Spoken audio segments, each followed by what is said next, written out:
एक बार श्री कृष्ण कर्ण को ये कहकर कि आपसे कोई जरूरी संवाद करना है बाहर लेकर जाते हैं और कहते हैं कि आपको आश्चर्य तो बहुत हो रहा होगा कर्ण कि ये देवकी पुत्र आपको कहाँ ले आया। लेकिन कर्ण कहते हैं कि आपके स्थान पर यदि और कोई होता तो अवश्य आश्चर्य करता। तब कृष्ण कर्ण से कहते हैं कि आप एक उत्तम व्यक्ति हैं, सच्चरित्र हैं, अपने जिसे धर्म को अपनाया उसका उल्लंघन कभी नहीं किया। तो फिर आप दुर्योधन जैसे अधर्मी के शिविर में क्या कर रहे हैं? आप तो धर्म की एक एक परत का ज्ञान रखते हैं अंगराज। आप तो ये सोच नहीं सकते कि दुर्योधन का मार्ग धर्म का मार्ग है, सत्य का मार्ग है। परंतु मेरे और दुर्योधन के संबंध का आधार ना धर्म है ना ही अधर्म है। कर्ण ने उत्तर दिया, इस संबंध का आधार स्नेह है। वो मेरा मित्र है। वो मेरा कृष्ण तो नहीं, लेकिन मैं उसका सुदामा अवश्य हूँ। क्षत्रियों के समाज ने मुझे केवल इसलिए नहीं स्वीकार किया कि मैं एक सूत पुत्र हूँ, परंतु दुर्योधन ही अकेला एक क्षत्रिय है जिसने मेरे और उसके बीच एक विशेषण की दूरी नहीं रखी।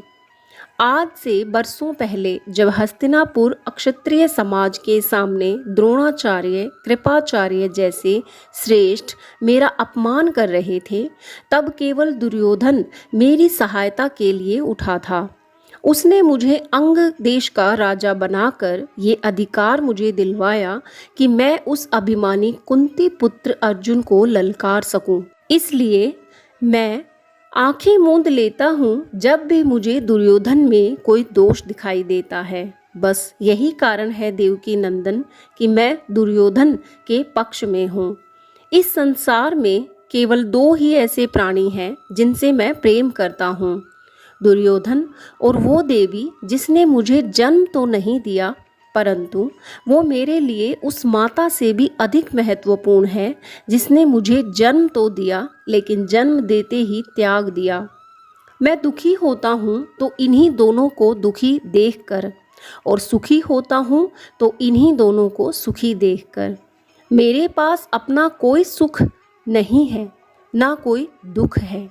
मुझे स्वयं अपने जीवन से कोई लगाव नहीं, किंतु मैं जब तक जीवित हूँ मेरे हृदय में इन दोनों के अतिरिक्त किसी और के लिए कोई स्थान नहीं बन सकता। ये ठीक है अंगराज, कृतज्ञता का ऋण उतारना सहज नहीं, श्री कृष्ण कहते हैं। सबसे भारी ऋण होता है ये, परंतु फिर भी ये बात सत्य और असत्य, धर्म और अधर्म, प्रकाश और अंधकार के बीच आ फंसे तो क्या अधर्म और अंधकार का पक्ष लेकर भी ये ऋण उतारना उचित है? क्या ऐसा ऋण उतारने से ऋणी रह जाना उचित नहीं है अंगराज? ये तो मुझे ऋण लेते समय ही देख लेना चाहिए था ना वासुदेव। कर्ण उत्तर देते हैं, परंतु एक बार ऋणी हो गया तो ऋण चुकाने में आनाकानी कैसी? परिणाम जो भी हो, ये एक दृष्टिकोण हो सकता है, परंतु आप ये क्यों नहीं सोचते अंगराज कि दुर्योधन उस क्रीड़ा में लज्जित हो चुका था और वो अपने लिए अर्जुन का एक प्रतिद्वंदी मोल लेना चाह रहा था। कहीं ऐसा तो नहीं कि उसने अंग देश देकर तुम्हें मोल ले लिया हो। तब कर्ण कहते हैं कि यदि उसने मुझे मोल भी ले लिया हो तब भी अपने को बेचा तो स्वयं मैंने ही है। कभी आप अपने जन्म और पहचान के विषय में सोचते हैं कर्ण? यदि सोचूं भी तो मिलेगा क्या? अर्थात आप नहीं जानते कि आप कौन हैं। जानता तो नहीं, किंतु अनुमान लगा सकता हूँ कि मेरी माता अवश्य किसी आदरणीय परिवार की पुत्री रही होंगी, कदाचित कोई राजकुमारी जिनका भवन गंगा तट पर होगा। जब भी तो मैंने जन्म लिया तो मुझे इतनी सहजता से गंगा में बहा दिया, और मैं ये भी अनुमान लगा सकता हूँ कि मेरी माता को अपने पुत्र से कहीं अधिक अपना यश प्रिय था। उन्होंने अपने पुत्र को त्याग दिया और अपनी प्रतिष्ठा को संभाल के रख लिया। और अपनी माता को खोजने के लिए आपका हृदय भी नहीं मचलता? वासुदेव पूछते हैं। जिस माता ने मुझे त्याग दिया हो उस माता को खोज कर भी मैं क्या करूं? उसे पाकर भी मैं क्या करूंगा वासुदेव? और संभवतः मेरे जन्म के उपरांत किसी आदरणीय कुल में किसी महाराजा, किसी दिग्विजय से उनका विवाह भी हो गया होगा और अब वो ऐसे पुत्रों की माता होंगी जिन्हें त्यागने की आवश्यकता ही ना पड़ी हो। परंतु हे कृष्ण, मुझे इस बात का दुख नहीं कि मैंने अपनी माता की ममता का स्वाद नहीं चखा। मेरी माता का नाम राधा है वासुदेव, और मैं उन्हीं के नाम से जाना जाता हूँ, राधेय। किंतु आप अचानक मेरे अतीत की समाधि की ओर क्यों निकल गए? मैं तो कभी उधर जाता ही नहीं। वर्तमान की बात कीजिए आप। आपने ठीक ही अनुमान लगाया अंगराज। आपकी माता एक आदरणीय कुल की पुत्री हैं। इसलिए जब आपका जन्म हुआ तो समाज की परनिंदा से वो डर गईं। आज वे कई पुत्रों की माता हैं, किंतु आज भी उनके हृदय में एक सन्नाटा है। राधेय, उनका हृदय एक रिक्त स्थान है। वे दिन रात अपने उस पुत्र के विषय में सोचती रहती हैं जो कवच कुंडल पहने हुए जन्मा था। क्या आप ये कहना चाहते हैं कि मैं एक सुतपुत्र नहीं हूँ? क्या आप ये कहना चाहते हैं कि मैं एक क्षत्रिय हूँ? क्या मेरा ये अनुमान भी ठीक है कि आप मेरी माता को जानते हैं? हे वासुदेव, क्या मेरी माता जीवित है? क्या मैं उनके दर्शन कर सकता हूँ? मुझसे मेरा परिचय करवाइए वासुदेव। तब श्री कृष्ण बताते हैं कि हे दानवीर, हे महारथी, क्या आप सत्य को सहन कर पाएंगे?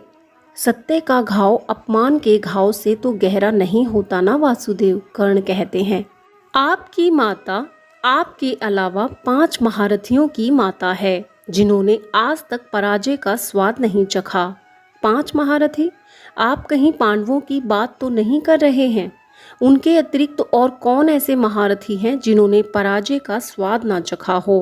अब श्री कृष्ण कहते हैं, हाँ, मैं पांडवों की ही बात कर रहा हूँ। मेरी बुआ कुंती ही आपकी माता है और आप पांडवों के ज्येष्ठ भ्राता हैं। तब कर्ण पूछते हैं कि और मेरे पिता कौन हैं? आपके यही इष्ट देव ही आपके पिता हैं अंगराज। क्या मैं एक सूर्य पुत्र हूँ? हाँ, मेरे दुर्भाग्य की सीमाओं को क्या आप माप सकते हैं वासुदेव? मैं सूर्य पुत्र कर्ण राधेय के नाम से जाना जाता हूँ। मैं कुंती पुत्र कर्ण राधेय के नाम से जाना जाता हूँ।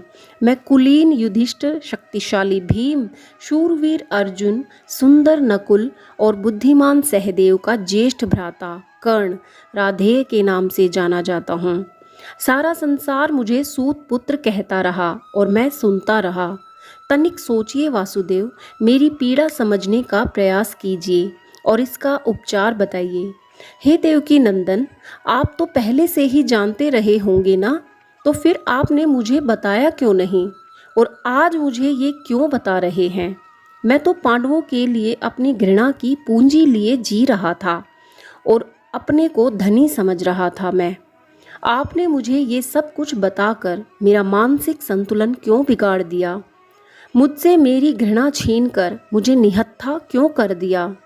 क्यों आपने ऐसा किया वासुदेव? अब मैं अपने बाणों की दिशा अर्जुन की ओर कैसे करूँगा? हे मधुसूदन, आपने तो मुझे युद्ध के आरंभ से पहले ही हरा दिया। आपने ऐसा क्यों किया? अब कृष्ण उत्तर देते हैं कि मैंने ऐसा इसलिए किया कि ज्येष्ठ पांडुपुत्र अपने अनुजों के विरुद्ध युद्ध ना करे। आप बुआ कुंती के विवाह से पहले जन्म ले चुके थे, इसलिए नियमानुसार आप ज्येष्ठ पांडुपुत्र ही हुए। मेरे साथ चलिए कर्ण, इंद्रप्रस्थ राज्य का मुकुट आपके सिर पर होगा। धर्म पालन में आप युधिष्ठिर जैसे हैं, धनुर्धरी में आप अर्जुन जैसे हैं, सौंदर्य में आप नकुल जैसे हैं और योद्धा की शालीनता में आप सहदेव जैसे हैं। मुझे तो आश्चर्य होता है कि अब तक आपको किसी ने पहचाना क्यों नहीं। मेरे साथ चलिए अंगराज, मैं सारे संसार को आपके चरणों में डाल दूंगा और इससे ऊपर ये कि आपको 5 भाई मिल जाएंगे और आप अपनी माता को मिल सकेंगे।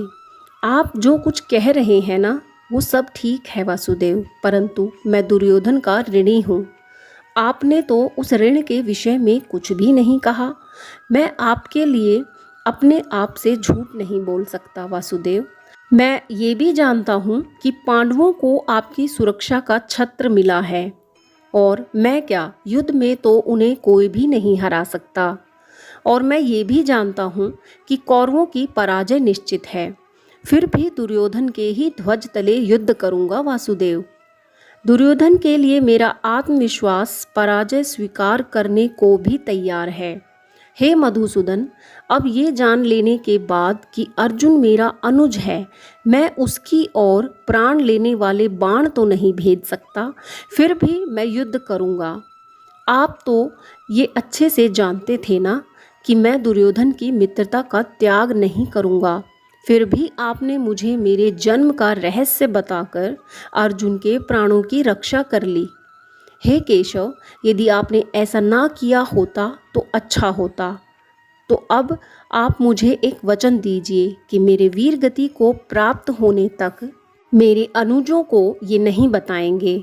यदि ये युधिष्ठिर को पता चल गया कि मैं उसका ज्येष्ठ भ्राता हूँ, तो वो अपने सिर पर मुकुट रखना कभी स्वीकार नहीं करेगा, और राजा बनने योग्य तो मेरा अनुज युधिष्ठिर ही है।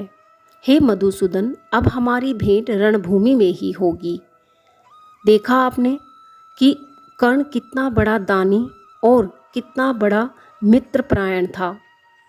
आप इस कहानी से, इस कथा से ये सीख ले सकते हैं कि हमें कभी भी सामने वाले को अपना उद्देश्य नहीं बताना चाहिए। सामने वाले को अपनी कमज़ोरी कभी ना बताएं। यहाँ सबको पता था कि कर्ण की कमज़ोरी दुर्योधन है, और इसी का फ़ायदा श्री कृष्ण ने उठाया, उनको उनका जन्म का रहस्य बताकर कमज़ोर कर दिया।